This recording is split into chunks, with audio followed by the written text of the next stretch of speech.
안녕하세요, 신PD입니다.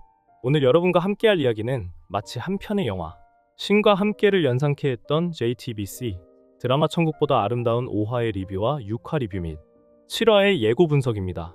그리고 커뮤니티에 올라온 시청자 반응이 재밌는데요. 불륜해도 천국 가게 해주세요. 저 지금 불륜 중인데 어떡하죠? 손석구 너무 멋져요. 주인이 지옥 가면 천국 간 반려동물은 어떻게 되나요? 낙준 멋있어. 지옥도 따라가는 저런 남자 만나야지 행복하지. 49.9 크크크. 눈물 한 방울이 살림. 아니, 한지민이 영애차로 친 가해자 같다니깐. 소민은 영애사고 가해자이지만 코마 상태? 짜장이 주인 때문에 간 거예요? 불쌍해. 소미가 이 드라마의 주제와 관통한다고 하는데 선한 영향력으로 천국에 대해 생각해보는데 장기 기증자일 것 같다고 생각드네요. 등등 네티즌들의 반응이 아주 재밌었습니다. 자, 그럼 이제 드라마로 들어가 볼까요? 5화는 평범한 드라마가 아니었습니다. 이건 영혼의 심판, 죄와 사랑, 구원의 시험에 관한 이야기였습니다. 우리는 해숙과 함께 지옥을 경험했고 낙준의 눈으로 그곳을 내려다보았으며 소미의 혼란 속에서 정체성의 흔적을 더듬었습니다. 해숙은 어둠 속을 헤매고 있었습니다. 수많은 사람들이 뒤엉켜 있는 혼돈의 공간, 그곳은 바로 지옥이었습니다. 이 장면은 한 치 앞도 보이지 않는 먹빛 안개, 귀를 찢는 듯한 비명, 발밑을 덮치는 핏빛, 불꽃 사이로 해숙이 비틀거리며 길을 찾는 모습으로 시작됩니다. 그녀의 눈앞에는 고통으로 뒤틀린 얼굴들, 손을 뻗으며 살려달라 외치는 사람들, 그리고 그들을 향해 날카로운 무언가가 내려찍히는 장면들이 이어지죠. 해숙은 소리칩니다.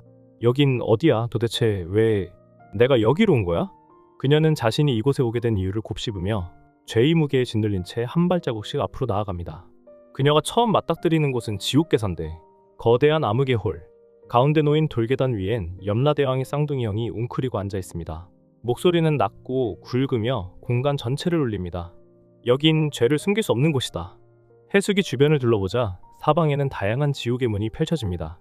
문 하나가 열릴 때마다 안에서 튀어나오는 고함, 불길, 피냄새는 압도적입니다. 한 방에선 불꽃이 몸을 집어삼켜 죄인들이 불덩이 속을 구르고 또 다른 방에선 혀를 뽑힌 이들이 말없이 울부짖고 물의 지옥에선 질식한 채 허우적대는 이들이 거품을 토해냅니다. 그녀는 속삭입니다. 이게 진짜 지옥이야. 상상보다 훨씬 더 끔찍해. 그 속에서 해숙은 미분류자로 판정받습니다. 염라대왕의 대사는 그 자체로 판결문처럼 들립니다. 너는 아직 죽지 않았고 죄의 무게도 애매하다. 이승과 저승의 경계선에서 대기하거라. 해숙은 강제로 또 다른 문 안으로 밀려 들어갑니다. 그곳은 기억의 방. 붉은 안개가 자욱한 공간 안에 해숙의 과거 장면들이 홀로그램처럼 떠오릅니다. 남편의 병수발, 돈을 갚지 못한 사람들을 향한 절규, 영애를 품에 안고 눈물 짓던 겨울밤. 해숙은 눈을 감고 속삭입니다. 내가 그렇게까지 나빴던 걸까? 그리고 그 순간 익숙한 목소리가 들려옵니다. 사장님, 저 여기 있어요.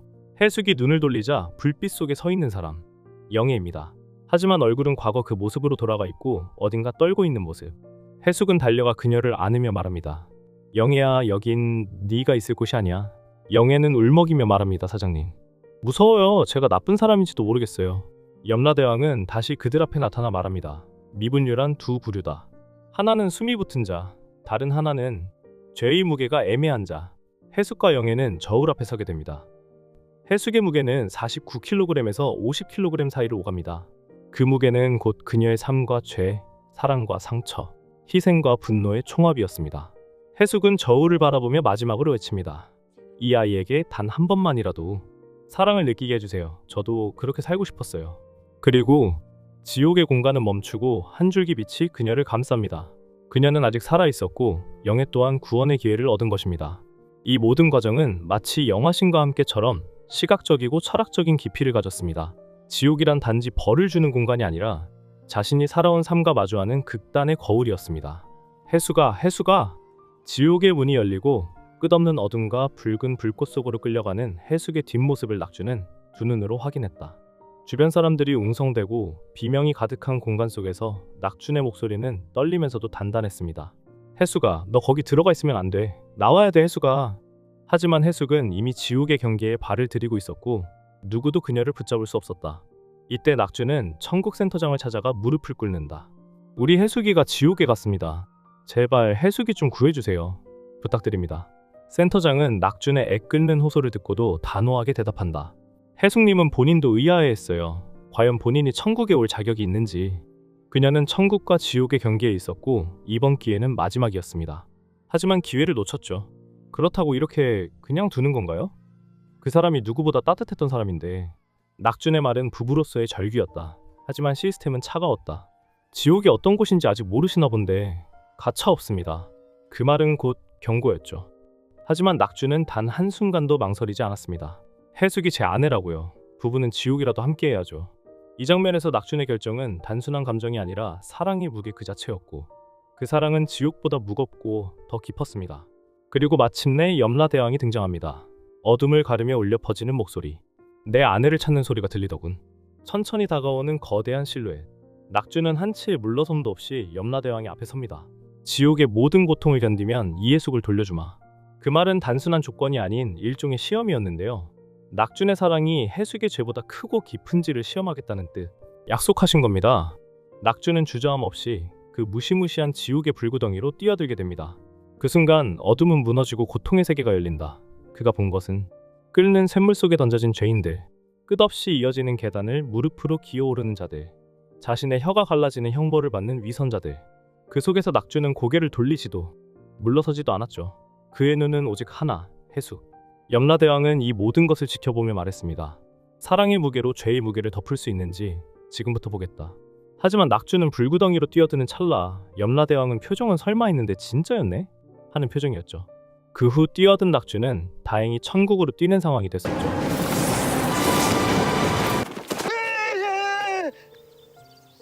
이거 천국이야.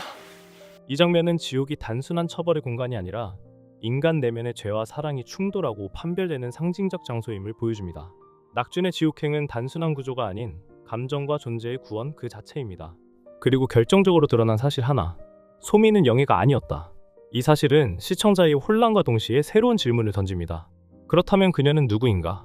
해숙은 계속해서 소미를 보며 영예의 모습을 겹쳐봅니다. 무서울 때 주머니에 손을 넣는 버릇, 우산을 펴는 방식, 맞는 것 같아요. 나 왜 이러... 심지어 말을 할 때의 억양까지 소미는 너무나도 영예를 닮았습니다. 하지만 사화의 마지막 장면에서 진짜 영예가 지옥에 갇혀있는 모습이 등장하면서 소미는 영예가 아니다는 것이 분명해집니다. 그렇다면 소미는 누구일까? 가장 유력한 설정 중 하나는 바로 소미가 해숙과 낙준에 태어나지 못한 딸이라는 것. 해숙이 과거 낙준의 사고 이후 임신 상태였다는 암시, 병원에서 울며 달려가는 장면, 그리고 이후 아이에 대한 언급 없이 시간만 흘러가는 구성 등은 이 가설을 뒷받침합니다. 소미는 자신의 정체를 모른 채 꿈속에서 훌라춤을 추는 여성, 그리고 출렁이는 바닷가의 이미지를 반복적으로 목격합니다. 이것은 단순한 환상이 아니라 그녀의 기억의 파편으로 보입니다. 훌라춤과 바다의 이미지가 상징하는 것은 두 가지입니다. 태아 시기의 평온한 바다는 자궁과 같은 은유입니다. 소미가 잃어버린 태생적 기억, 어머니와 연결되어 있던 무의식의 흔적입니다. 6화에서의 회상복선 해숙은 한때 바닷가 근처에 살며 낙준과 함께했던 시간이 있었고, 그 시절을 되짚는 장면에서 바다의 이미지가 겹쳐집니다. 또한 중요한 점은 고양이 소냐가 소미를 유일하게 알아본다는 점입니다. 소냐는 해숙과 영예만 알던 반려, 고양이입니다. 이는 소미가 해숙과 가까운 존재임을 암시하며 단순한 유사성 이상의 유대를 지닌 캐릭터라는 걸 보여줍니다.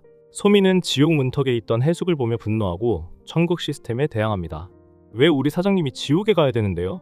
내가 대신 갈게요. 이 장면은 그녀가 해숙을 단순한 고용주로 여기지 않는다는 것을 보여줍니다. 그녀에게 해숙은 정체성을 끌어당기는 인연이며 이 인연은 육적인 모녀 관계일 수 있습니다. 따라서 정리하면 해숙은 영예를 키웠지만 친딸은 아니며, 소미는 낙준과 해숙 사이에 유산된 딸로 보이며, 영예는 스스로 생을 마감한 미분류자로 지옥의 경계에서 다시 살아나 구원을 기다리는 인물입니다. 이 세 명의 여성이 이루는 삼각 구도는 사랑, 죄책감, 잃어버린 가족이라는 키워드 위에 세워져 있습니다. 다음 회차에서 소미의 기억이 더 또렷해질수록 이 드라마는 인연은 육체가 아니라 마음으로 이어진다는 철학적 메시지를 더 깊이 있게 다룰 것으로 기대됩니다. 이상으로 이번 영상은 마무리하겠습니다. 구독과 좋아요는 정말 큰 힘이 됩니다. 감사합니다. 안녕.